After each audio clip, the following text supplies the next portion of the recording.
Hi everyone, welcome to Lola's Frugal Life. This is episode number 291.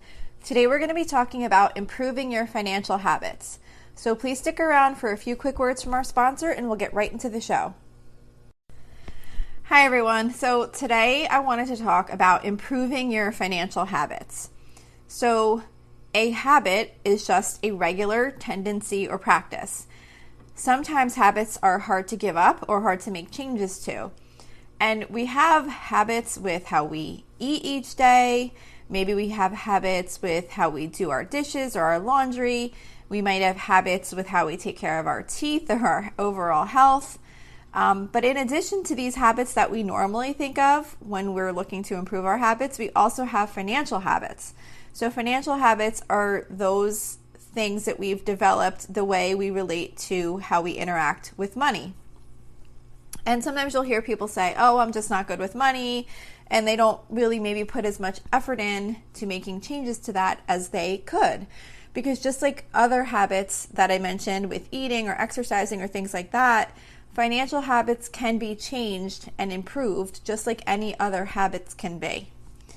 So just like when we change other habits, we want to start small. So whether you have minor changes you'd like to make or you feel like you have major improvements needed, you still want to start small because it's really difficult to get habits to stick when we try and make dramatic changes. Often what happens is we go from one extreme to another, and then it might last a little while with our new way, and then we just give up because it's too difficult to maintain that dramatic change in our life. So we kind of go back to how we were doing things before and forget the whole thing. But when you make small changes, they're much easier to manage and really develop them into habits. And once you've made a small improvement, it's now part of your regular habits, and then you could take another small step to continue improving whatever that habit is that you're trying to work on. And most of us can usually improve somewhere, even if it's just to get us a little bit better. So today I'm just going to talk about some financial habits that we can maybe think about and decide if there's any that we might want to try to improve on. So the first one is tracking your spending. Tracking spending is one of the most basic financial habits because so many things depend on tracking your spending. Without knowing what you're spending, it's very difficult to have a realistic budget. So it kind of, it's kind of like the starting point. Like if you don't have good habits to track your spending, you don't know how to budget, and then you're probably not sticking to a budget because you're not really sure of what your expenses are, and then your savings might not be good because you don't know what you're spending. So it all kind of relates. Like one of the main starting points is kind of tracking your spending. So maybe think about like how often do you track your spending? If you wait too long in between each time you record your expenses, it takes more time to do, and it's also difficult to remember what your purchases were for. And then if you get too far behind, it can become too much to deal with, and then you might just stop altogether because it can get like such a huge undertaking. So if you'd like to get better at tracking expenses, maybe consider setting up a specific time to do it. If you try and pick a time that you know there will be typically never a conflict, like I try and take a few minutes in the morning before work or at night before bed because I know there's not going to be anything else going on at that time. It's not like we're going to have an event to go to or a doctor's appointment or whatever. It's a time that pretty much usually nothing's ever going to be going on. So I know I can keep up with it. And I find that by updating expenses quickly on a daily basis is so much easier for me than doing it weekly because everything's fresh in my mind and I don't have to spend time thinking about what we purchased at some particular store, and it just makes life easier. So by developing that habit of just sitting down each day, that's helped me a lot. Maybe you have a much better memory than I have and you could do it weekly. It's more just about establishing a habit so that it's something that you can keep up with on a regular basis so that you're able to keep better, budgets and other financial plans because you kind of are on top of what you're spending. And I'm certainly not saying that there's not times I fall behind. It's not like every single day I'm sitting down and doing my expenses. But by creating a habit of doing it most days, it just makes it much easier to stay on top of our expenses. So just find what works for you if that's an area that you need to improve on or you would like to improve on. Another financial habit is creating and maintaining your budget. So some people might not consider budgeting to be like a habitual task, but really it is something that you need to build some good habits around, because unfortunately a budget isn't something you create and then just follow it. Once you've created a budget, it needs to be maintained frequently if you want to stay on track. Because even when we have a really good handle on our expenses, there is almost always something that comes in different than we expected. And it doesn't even necessarily mean that your costs came in higher than you thought. It could also be that you have an increase in income or an expense came in lower than you expected. If you have a good habit of maintaining your budget, you can adjust for these changes that have occurred. Because, you don't want to have, even if, like I said, you have extra income or you have low expense come in lower, that's important information to know, because maybe that can go towards something else you wanted to save for, or maybe it can offset the cost of something that came in higher than you expected. So it's getting in the habit of looking at how you're tracking to your budget and making those adjustments. For me, what I found the easiest way to make this a habit is to do it as I go. So like when I'm recording my expenses and income, on a daily basis or reconciling my checking weekly or whatever, like as I record things against my budget, I'll update the budget as needed. So like if I see, our insurance bill changed to a new amount, I'll go ahead and update that amount going forward. And then I can see right then, like, oh, we're going to need to adjust something because this is more than I thought it was going to be. Let me look at the budget and see what else I can adjust. Because if you let your budget get too out of sync with reality, it won't really serve its purpose anymore, because it's no longer a true picture of your financial activity. So you want to try and develop some habits of regularly looking at that and making adjustments as needed so that the budget is still a useful tool that you wanted it to be. Another financial habit we can work on is our savings habits. So there are so many different types of savings. We can have savings for emergencies, for retirement, for college, for a new car. We could be savings for smaller things like saving up for an annual subscription fee, vet visits, car maintenance, and on and on. And when there are so many things that we could be saving for, it can feel overwhelming to get started. So if you don't yet have good savings habits for these various types of things, it might be best to maybe just pick one or two types of savings to get started on to develop your savings habits. As an example, maybe you might want to decide, okay, first I'm going to focus on emergency savings and retirement savings. And then that way it's kind of a little bit more scaled down and it's not so overwhelming. You just have one or two things to kind of focus on and build habits on that. And then you can start venturing out into those other types of savings once you have that in place. If you can automate your savings, it doesn't really take that much work then to get the habit started, because it just kind of does itself. But the work is that the habit part of it is in making it a regular practice to look at what you're saving, make sure you're saving how much you want to be if you can, and how much you can afford in your budget. And then really kind of paying attention to your budget as you go forward to see if and when you decide you want to increase those savings.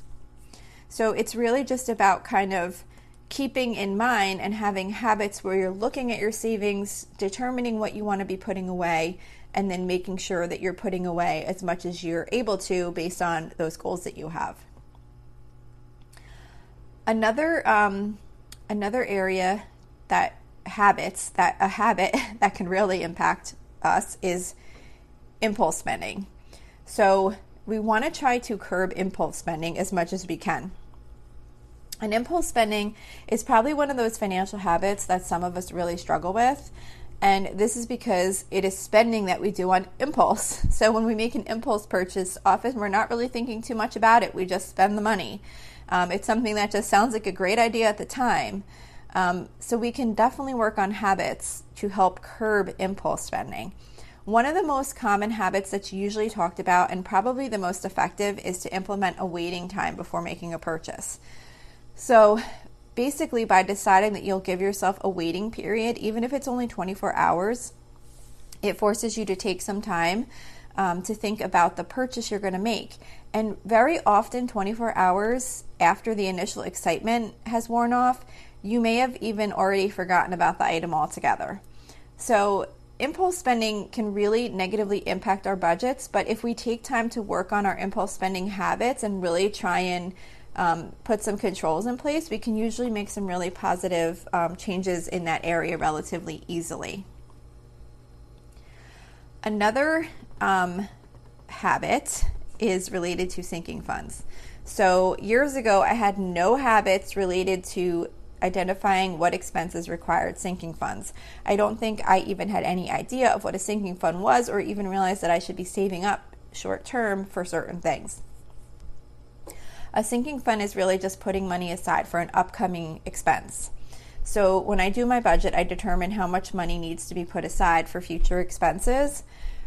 That's what I do now. In the past, when it was time to say maybe take my dogs to the vet, I'd go to the vet, pay several $100s, and then try to figure out where that money was going to come from. And often it would go on a credit card, and then I would try and pay it off later.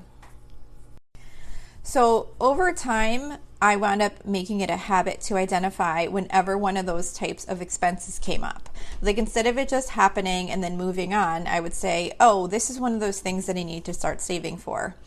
And once I identify them, I determine how much I need to put aside on a weekly basis to cover the expense when the time comes. So at first I had very few, but over time I've developed a lot because I really try and make sure that each time one of these things happens, I start saving up for it. And by doing this, my weekly budget for discretionary spending shrunk a lot. A big piece of our weekly spending budget goes to putting money aside for these future expenses. But the reality is that the money isn't coming from anywhere else. So in the weeks that these things happen, we will not suddenly have some other source of income to cover the cost. So by having the savings, it really, it just makes life so much easier because I was like, oh, okay, we have to take the dogs to the vet. All right, well, I have the money put aside already. So it's not like I'm trying to scramble to figure out where the money's coming from. So by making it a habit to really try and identify those things and deal with them as they come up for the future, even if, you didn't have the money for it this time, now you know, and now you've identified it, so you can start saving up so that next year or in 3 months when it comes up again, you'll have the money set aside. Another area is minimizing debt. So developing habits to stay out of debt or to keep debt to the smallest amount possible are so important. Some aspects of the habits around debt often relate to our mindset, but we can often make major improvements to the amount of debt we have just by deciding to avoid it whenever possible. And I know that that's not always possible. I'm saying whenever possible. There's certain things that we might put on a credit card that we really don't need to put on a credit card. Say we can't afford to be going out to dinner, but we decide to just go out to dinner anyway and put it on a card. I don't know, in my opinion, that's not the best choice. If we don't have an emergency fund and we have a major car repair needed, that might be a situation where we have to put it on a credit card. So I'm not going to say, you need to not have debt at all. Ideally, we don't want to have debt, but it's more about the mindset of really making good decisions about if you really truly need to go into debt for something or not. So even just kind of creating that mindset can have a big impact. But as far as habits go, there's most of our other financial habits that we've already talked about. Those all really play a major part in staying out of debt. If we have good expense tracking habits, we know if we're spending too much. So that allows us to curb our spending so that we can avoid spending more than we have available, which would then cause us to go into debt. Good budgeting habits also keep us out of debt because we can see how much we actually have available to spend and try and stay within that amount. Savings habits help us stay out of debt because we can utilize savings to purchase things that we might have otherwise put on a credit card. And this can be for discretionary things that we've saved up for, like a vacation, but it can also be for emergencies. If we have good emergency fund savings habits in place, we will have some money aside to help us not have to use debt when something comes up that we need to pay for in an emergency situation. And if we have good habits in place related to limit our impulse spending, that has a big impact on our likelihood to go into debt also. So if we can work on our other financial habits first and then just kind of have that mindset of trying to stay out of debt as much as it's actually possible, that will really help towards developing a whole good habit and lifestyle of staying out of debt so that we can limit our debt. So just to kind of summarize, there are so many pieces to developing good financial habits. So just remember to take it slow and do what you can. Most of us have areas that we would like to improve on in this area. So just don't have that feeling that it's just too much or you're just not good at it. Just start small. And even if you are good at it, like we all usually want to improve something. So just pick one area that you'd like to improve on the most, and then just pick one aspect of that area that you can work on. Because improving habits is a slow process. So if we just work on it and try and make little improvements over time, you'll get there and you'll see in the long run that you'll wind up getting better and better at these types of things over time. It just takes time and practice, and the more you work at it, the better you will get and the easier it will usually get. So that's it for today. Thank you so much for listening. Don't forget you can email me with any questions or suggestions at lolasfrugallife@gmail.com. You can follow me on Instagram and Facebook at lolasfrugallife. I have a blog post for each of my episodes on my website at lolasfrugallife.com. We also have a private listeners group at facebook.com/groups/lolasfrugallife. And if you enjoy the show, please make sure to subscribe on Apple Podcasts, Spotify, YouTube, or wherever you listen from. And I would really love it if you would screenshot the show and tag me on Instagram so that I can see you're listening. Also, if you could take a couple of seconds to rate and review the podcast, that would be really helpful to me. Those ratings and reviews are what help boost the show in search results when people are looking for something like this to listen to. Also, if you're interested, there is a link in the episode details to financially support the podcast. So that's it for today. Thank you so much for listening, and I hope you have a really awesome day. Today's episode is brought to you by BetterHelp. If there is something interfering with your happiness or preventing you from achieving your goals, BetterHelp will assess your needs and match you with your own licensed professional therapist. You can start communicating in under 48 hours. It's not a crisis line, it's not self-help, it's professional counseling done securely online. There is a broad range of expertise available, which may not be available to you locally. The service is available for clients worldwide. You can log into your account anytime and send a message to your counselor. You'll get timely and thoughtful responses, plus you can schedule weekly video or phone sessions so you won't ever have to sit in an uncomfortable waiting room as with traditional therapy. BetterHelp is committed to facilitating great therapeutic matches, so they make it easy and free to change counselors if needed. It's more affordable than traditional offline counseling, and financial aid is available. BetterHelp wants you to start living a happier life today. Visit betterhelp.com/Lola, that's better HELP, and join the over 1 million people who have taken charge of their mental health with the help of an experienced professional.